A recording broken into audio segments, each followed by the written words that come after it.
Ladies and gentlemen, family, friends, dear friends, colleagues, and my co-writers, nice to see you tonight. And here we are again to present our beautiful project and fantastic book, Memorable Flavors.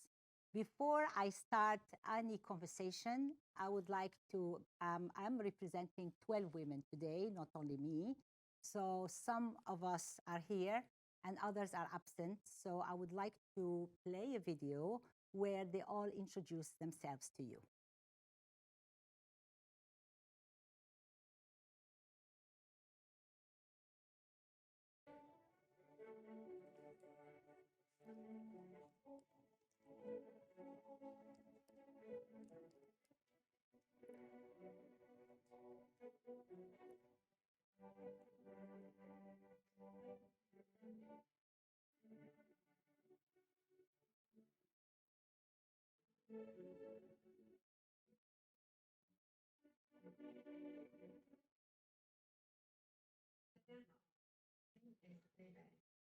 Chinese, Japanese, American.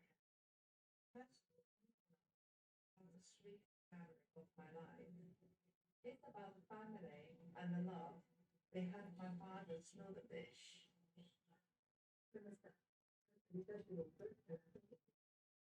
story is about growing up tasting seafood from the Western, specifically Goan and Maharashtra region of India.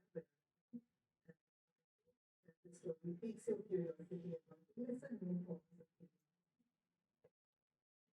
Marhaba, my name is Jumana Al-Shawi. I'm a Jordanian of Palestinian origin. I'm sharing with you my story, which is famous in Palestine and Jordan, and I hope you will be able to smell it while reading my story. Thank you. Buongiorno, I'm Gabby Cavalier. Born in Italy, Sicily. My story is Sicily, scent, taste, and traditions. And my recipe is an ancient pasta-based recipe called timballo alla palermitana. I hope that by the end of my story, you will feel a sense of Sicily and understanding of our traditions. Enjoy. Hi, I'm Habiba. I'm Algerian living in Dubai for 14 years. My story is called The Gift That Keeps Giving. It's the relationship between the woman of my life and the olive tree. The semblance is resilience and giving. Thank you. Hello, my name's Reba, and I'm Syrian American. My story's title is Summer Tasseography. I discuss the 3 different types of coffees and the stories that stem from Africa reading.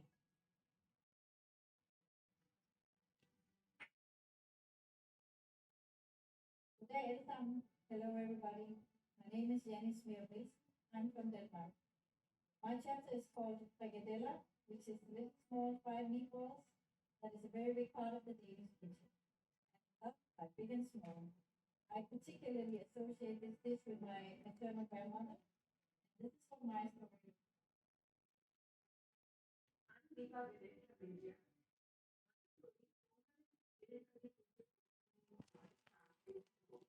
Onga 7 cutting pieces to taste of togetherness. With my story, I hope to take you through my culture, which I deeply cherish and continue to celebrate in Dubai. مرحبا, I'm Saeed. I'm Iraqi Muslim. My story is Dates the Time of Home. It's about the date season in Iraq. My recipes are about dates and how to eat dates here with food. Hi everyone, my name is Dina Spalding. I'm Syrian and American. The title of my story is A Tale of Two Tacos. In it, I share 2 recipes, one with the Southern California vibe and one with an Arab twist. And I hope that these 2 show you how 2 cultures can be bridged through food. Bonjour, Sabah al-Khair. My name is English Barbarada. I'm Moroccan. My story title is Laylatul Qadr, and my recipe is called couscous with vegetables and couscous fire. My story will let you live the magic of that special day food tradition of Morocco. مساء الخير. Hello. My name is Nawal Al-Shawi. I am Algerian and Italian. My story is Taqtar al which means distillation of blood. It is an anchored tradition in my mother's family. The story depicts my childhood experience of this annual spring ceremony.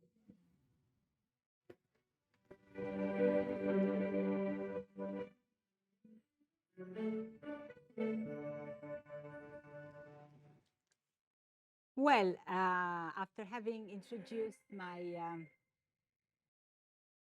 co-writers, I would like to tell you about, there are many things that went around this book and this project. I don't want to bore you because I would like to open the floor then for a discussion. This would be much more interesting to have a discussion between us. This is the scope actually of our project, is to connect, discuss, and discover each other. So 12 women, 12 stories, 12 cultures. This is the, let's say, the subtitle of our book. Why the number 12? Number 12 is depicting, is explaining, is showing the 12 months of the year, which is evolving in time. Now, 12 women. 12 women, first of all, because usually, and as the circumstances showed, that when we get expatriated, women get together, and usually mothers, women, are the ones who carry on with the traditions and mainly with cooking the food that got from their mothers, grandmothers, and families. Stories, there are different cultures, 12 different nationalities, and 12 different cultures. Now, we decided to embark on this beautiful experience. These are the pictures you will see going on. These are all where we started from, how we met. The first trip we made was to Dubai Museum, Women Museum. We wanted to start from scratch, from where we Emirati women started their life and their we went to Dr. Rafia, who nicely invited us to the museum. And then these are all our meetings where we used to get together. I must say we had really fun and good time together, where we got food shared, where we got, fun times, and we could meet and learn a lot from each other. So the challenge of the book was not writing the story. The storytelling, every one of us has a story to tell from our past, from our traditions, etc. But the big challenge was to develop the curiosity to each other, towards knowing each other, towards going towards the others and trying to know each other. Let's say that the project wouldn't have been feasible if we had been in another place in the world. The UAE gave us this great opportunity to meet so many different cultures and so many different people that it, let's say, it encourages and tries to, to let us grow together. And it would be a pity not to approach each other and learn from each other. There is always something to tell. There is always a story behind us. And there is we always carry stories with us. So this is how it started. Now, how did the project start? It's, first of all, it's the way we live here. We go out, we mix, we try other foods. And as we all know, we all carry memories, but when it is related to food, the memories get more vivid. It is, this is something that we see everywhere. It's not the food itself, but it is what goes around the food, the family, the traditions, the ambiance that is around that dish, getting together. In what circumstances? Sometimes the circumstances are not always happy, but the triggering of that memory is the scent, the food, the taste. And how many of us when we do not have that food or we miss it somehow, we do miss home. So this is how the idea came of getting together and writing about each other's food. And of course, this is the first chapter of a long story legacy, writings where we will continue and continue. And the platform, we wish this platform would really engage as many people as we can. 12 out of so many nationalities and cultures in the UAE is very little, but we started from this number. And what the challenge is to widen it and get as many people as we can to learn from them and get them. So I don't want to be alone to speak about our book, because we are 4 of us today here out of 12, which is a good number because usually we travel. And we all spoke here, we all met during our UAE chapter of life. So we came to the UAE, we met, we always call it by chance, but that I don't believe in chance. We met in different circumstances, either as parents or as colleagues or in the street, or talking to each other about any in any occasion, and this is how we met. So today we have, then I'll just between brackets, what you see here, they are illustrations. When we were working on the stories, we thought that we were speaking about our grandmothers and grandparents' food and traditions, and it would be good to engage our daughters or our new generation into the project. Our way of engaging young, because what do we want to do? Do we want to keep these traditions for us, or do we want them to go on? So we engaged students from an international school who made these sketches, reading a story, each one of us, of each one of us, and they made us the sketches that were supposed to be the pictures that would go into the book. But then we had a publisher, and publishers sometimes rule, so we had to shift, and these sketches have been used anyway in the project as as a book, how do you say it? Bookmark, yeah, as a bookmark. So they did a fantastic job, and now one of them is in the UK at university, and the other one is Saujenia is in the UK, and Hia is in the States studying at university. So we are very proud that it was a way of also to make these girls read our stories and see how they would feel about it. So it was testing the new generation on what we want to pass on. I can't live without having the energy of people. The people around me, whoever they are my batteries. And this is what makes me, curiosity, going towards these people, asking whoever in the street, etc. So I came to this country and I found it amazing to have so many people to learn from. And the question was how.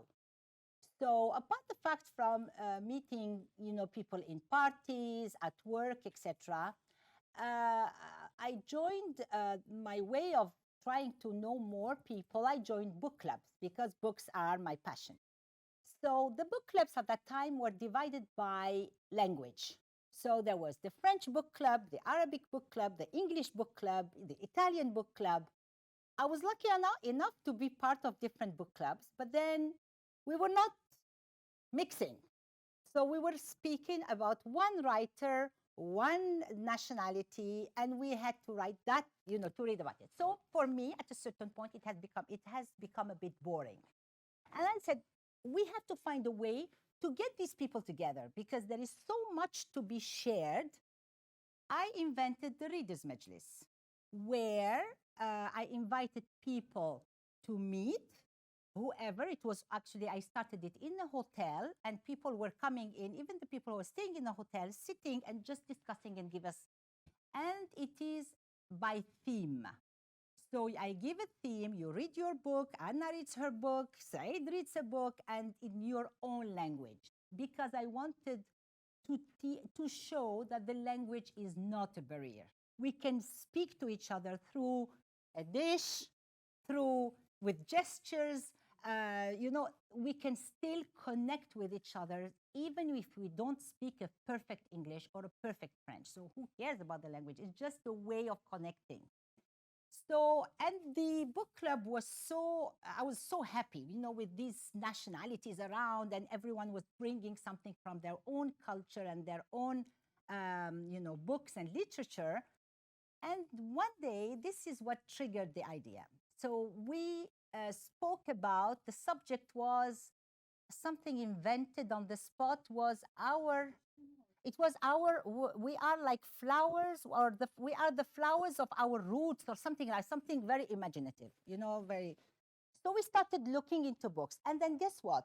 We brought in books about our, traditions, etc. But what was really exciting everyone was when we spoke about food. As soon as we started talking about food, everyone started talking and said, yes, I remember the time my grandmother used to cook this soup, and I remember in Christmas we do this. And this is how I said, what about if we write, each one of us, a page of a story of our dish, preferred dish. This is how the idea came. Then with time, I decided to go for stories of different people in the UAE. Of course, I couldn't take many people because then it would have been not possible to do. But then I said, okay, let me select. And the ladies who are in this book were not meant to be in the book. There are Jumana, the Palestinian or Jordanian girl. I met her on a beach. She asked me the time. I mean, she came to me and said, are you French? I was speaking French and said, no, I'm not French, I'm Algerian. Do you speak Arabic? Yes. Can you tell me the time? I gave the time. Then I said, are you alone? Yes, I'm alone. Sit, we have a chat. So she said, I'm between jobs and I'm a bit depressed. And said, do you want to keep yourself busy? Let's write a story. And then, Bebe, I met her in a dinner, and she was very shy and very timid, and she was sitting close to me. So we started eating, and then she said, I live in a hotel because of the husband's job. And I said, oh my God, it must be so boring to live in a hotel because you don't have a kitchen, you don't cook. And you should be lucky because you have the food ready, but at the same time, don't you miss cooking?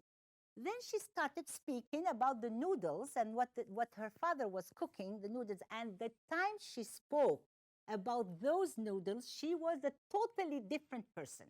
She started, talking about missing the time when her father was cooking those noodles. I said, don't you want to write about it? And this is what happened with the 12 of the women who are in the book. And of course, there was a lot of panic sometimes. I'm not ready to write. So each one of us wrote in her own language, own preferred language. I wrote in French. It came in French. Some other people wrote. Then we translated to each other. So when you go through a story and you try to translate the story of someone else, you go much deeper and deeper because you don't want to miss some hints. So you ask questions, you sit together, and we encouraged each other. Then came the time where we had to cut, to extend, and this is how we could mentor each other. So the work was so much, we know the stories by heart of each one of us. So living this situation, living this beautiful, symphony, it was like a symphony being together, taught each one of us, at least the 12 of us, that we could really know each other through just talking about our memories on food.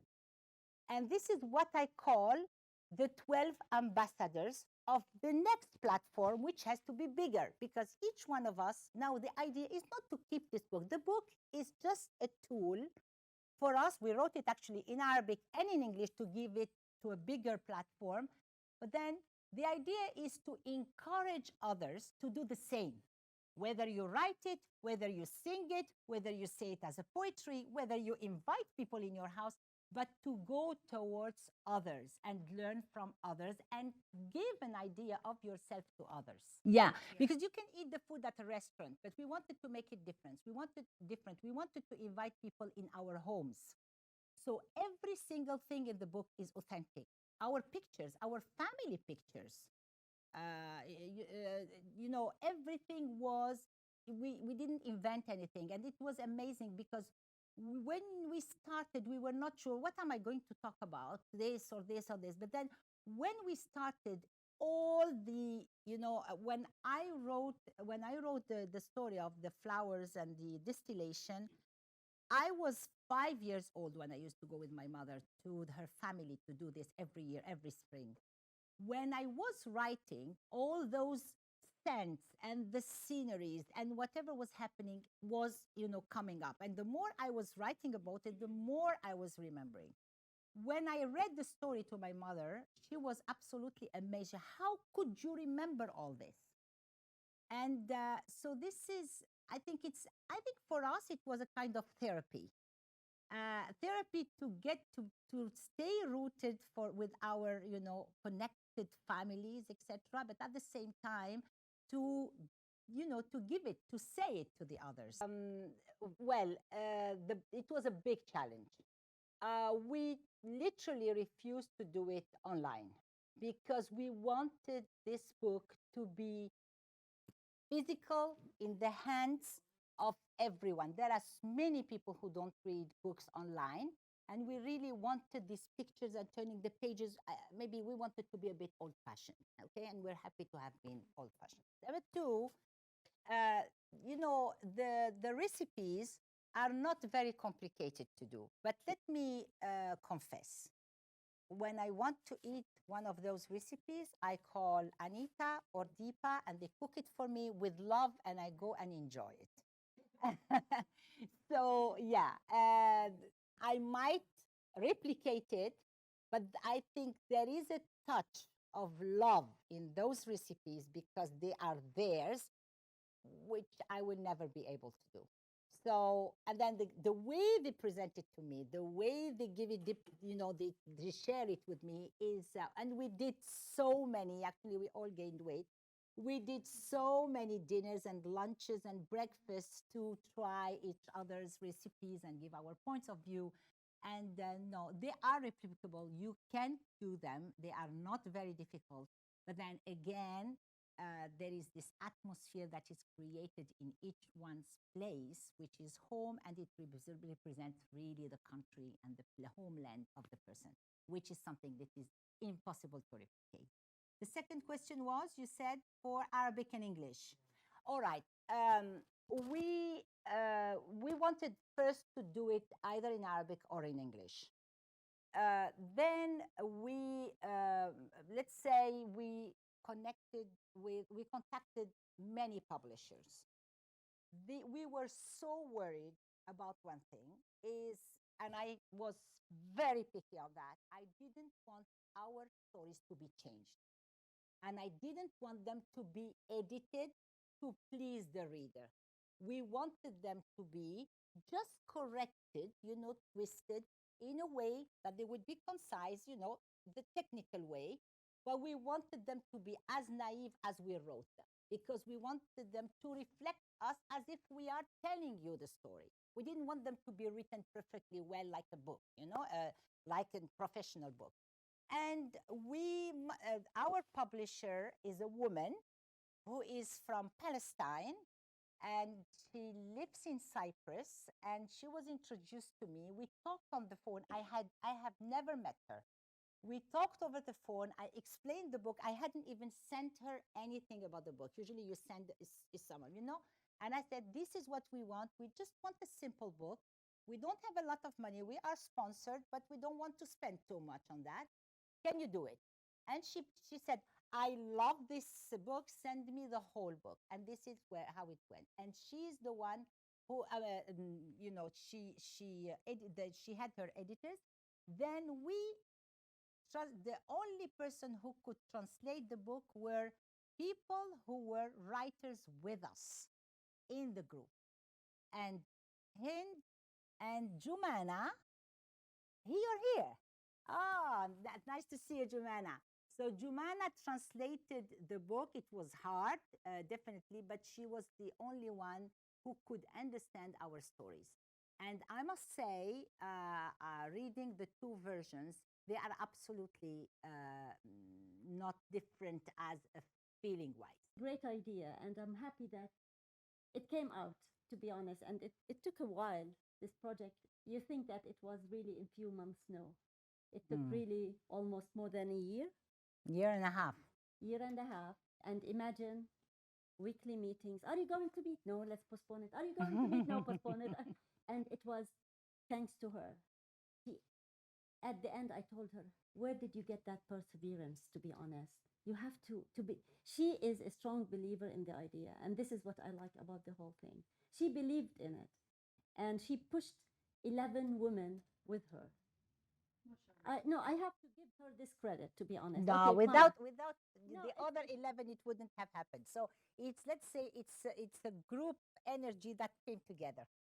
So, and I hope you really enjoy it. It's, as she said, this is authentic. What you are reading is really, it happened with each one of us. To be honest with you, I was going through some old albums and I found a picture of my grandmother and I sitting side by side looking inside a coffee cup. And I was like, oh, let me write about that. And the picture is in the book, actually. Yeah. It was summer. I was wearing flip flops. I was a teenager, and I was like, you could see my eyes were like, oh, what is this? This is so cool. You really can read symbols. You can tell my future. Yeah. So I thought it was fascinating, especially coming from the States, where these kinds of things don't really exist. So I was like, oh wow. But few sessions later, she kind of burst my bubble by telling me this is not really true. Yeah. But it doesn't matter. It was an amazing summer, and I learned so much. And it's also interpreting all the symbols. I think a part of us interprets the things, and you see the things that you want to see. This is one of the, I think what you're saying is the circumstances in which, no, it's the place and the atmosphere that you miss when you talk about food. I don't think we miss the food itself, but we miss those moments. I'm sure, when Riwa talked about reading the coffee, it's not the coffee itself or reading and knowing what is the future about. I think it's that gathering, sitting, having that cup, the grandmother showing her these strange things going into the cup. And it's that cozy moment, that cuddling moment that you have with the family that we really miss. And I think this project is a way of saying we don't have our families where we are, but we are the families. So we look different, we seem different, but we are all the same. We are all missing the same matters: home, family, our old time, childhood, and we want to connect. And I think, living as an expat in a place where most of us are expat, I think this is why we were convinced that if people read our stories, there is no one that can say, I don't reflect in any of the story. Because there is a feeling somewhere in any story that will trigger for you, yes, me too, when I was, etc. So this is the cute the cute, part of it and the beauty of it. And we want to expand this openness, to go towards the others, to try and not judge the others because they look different, or they act different, or they eat differently, but to try and get closer, because it's enrich. It cannot be anything else apart enriching us. So yeah, and the book happened also at a time. The idea was more. Let's say I got very much into it because during the time in which we decided to write this book, I moved back to Italy with our three boys to settle them for schools. And when I was in a country with a mono language, a monoculture, people were all together, and you'd say, oh my God. I mean, I was in a place where I could mingle with anyone. So you feel it's the first time I never felt a foreigner anywhere I go. All right, but you feel like that is the time, where it's good to open a little bit the borders and say, hey, and then it was the time where there were, political problems, people rejected, refugees, and you say, why are we so scared of people who are different from us? If you go to Dubai, people are not like this. So this is where, I say Dubai because I live in Dubai, but it is the whole UAE. So this is where, okay, I think it's time to write this book. I said it's time to give an example of how people of different nationalities, different religions, different cultures, different name it, can live together in harmony. And the book will be translated definitely in other languages, in Italian, in French, will be spread all over, and we want it to hit the whole world. Pardon me? 4,000.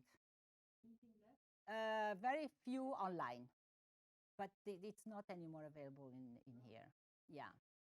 Well, let me confess something. Talking about cooking our family's food. Um, the way I never tried to cook the way my mother does, because I used to see my mother staying hours and hours in the kitchen, and I was always wondering, what is she doing in this kitchen for so many hours? And then we sit on that table, and in half an hour we have finished everything. I never understood that, and if you look at her in the kitchen, she's like, she's like, how can I say, a magical, she's like on another space, and, don't go inside the kitchen and don't touch anything. So it was sacred for her. And I think this made me think, what a waste of time, so many hours. So I cook what my mother cooks, but if she tries my food, she would be horrified. And if she sees me how I cook it, I mean, she tastes it, she likes it, but she doesn't know how fast I go because I use the pressure cooker. I try to evolve. Yeah, of course.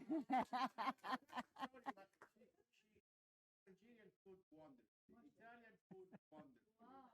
I mean, your mother would be Yep. proud. No, let's say she's proud, but she likes the slow cooking. There are those ways of, I use more of technology to cook and quick, etc. But I never thought, even while I was writing about the recipes and about I never thought that my children, one day, we have 3 boys, they would cook what I cook. But the only fact that when I do some Algerian dish from my mom, they come into the house from the stairs. When they open the door, there is this, whoa, whoa, you are cooking mommy's shorba. So for me, is more than enough because they never lived in Algeria. But I tried to, of course, we went for holidays. This is a way that they connected. But it was not enough, to be loving. Now they crave it. And they would tell you, why don't you cook this for me? Why do you now tomorrow we eat Algerian? To me, it is more than enough. Even if they are not going to repeat it, they are not maybe going to cook it, but they will one day talk about that dish that their grandmother and their mother cooked. Or maybe they will try it their way and twist it. So I don't think we want to do exactly or recreate exactly what we lived or feel guilty because we didn't do what our parents did. I don't think that's the point. To me, is just giving a link, giving a memory. Even during holidays like Riwa. Riwa didn't live in Syria, but the memory she has about this coffee and tasting the coffee and the gatherings and the summer holidays is enough for her to, teach it or give it to her children. Well, I think we have to wrap it up, and we've been here. I don't know how long. We could be speaking about, the subject for long hours. I just want to thank you on even on behalf of my co-writers who are here and who are not here.